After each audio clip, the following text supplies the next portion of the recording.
culture.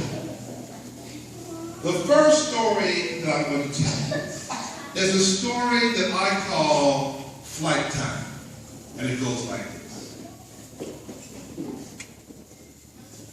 As parents, we want our children to pay attention to what we say. Every 12th blue moon it might actually happen. But it's something that we long for. But I think that Eugene Jock Bullard's father didn't quite think Eugene would take his words so close to heart. Eugene Jock Bullard was born in 1894 in Georgia. It was a very dangerous time for black people in the South because there was an organization called the Ku Klux Klan that would attack black people. Now Eugene was one of 10 children. His mother died when he was still young, so he was raised by his father. His father spoke French. He was from the island of Martinique. Let me say Martinique. Martinique. One more time.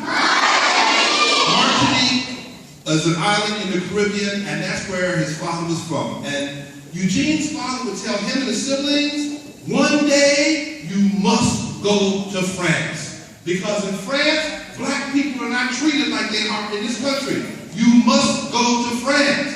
So, when Eugene, how many people here are 8 years old? Who's 8 years old? When Eugene was your age, he decided to go to France. He had a pet goat and a little wagon. He sold it for a couple of dollars and he headed for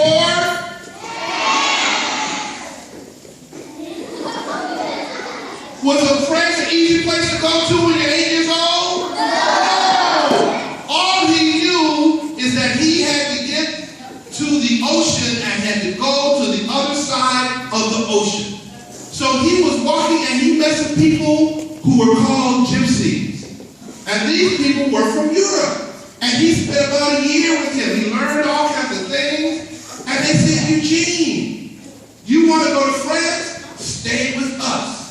We're going to be here in the United States for about 2 years, and then we're going back to Europe, and we'll take you to France. But at 8 years old, 2 years seemed like forever.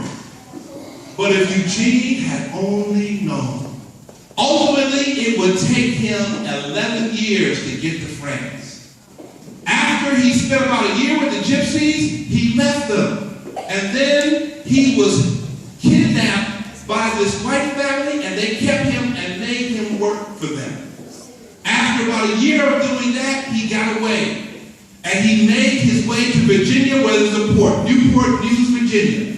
And there were all these big ships from Europe going back and forth. And Eugene found this one ship that was from Germany. And he started hanging out with the crew of that ship. And he started to learn when they were going to be leaving.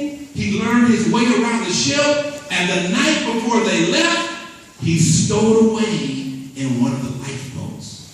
Now, you think it's a long trip to go from the United States to Europe by ship? Yes. So Eugene, he thought he was ready. He had 2 sandwiches and a bottle of water. You think that lasted? Not even 2 days.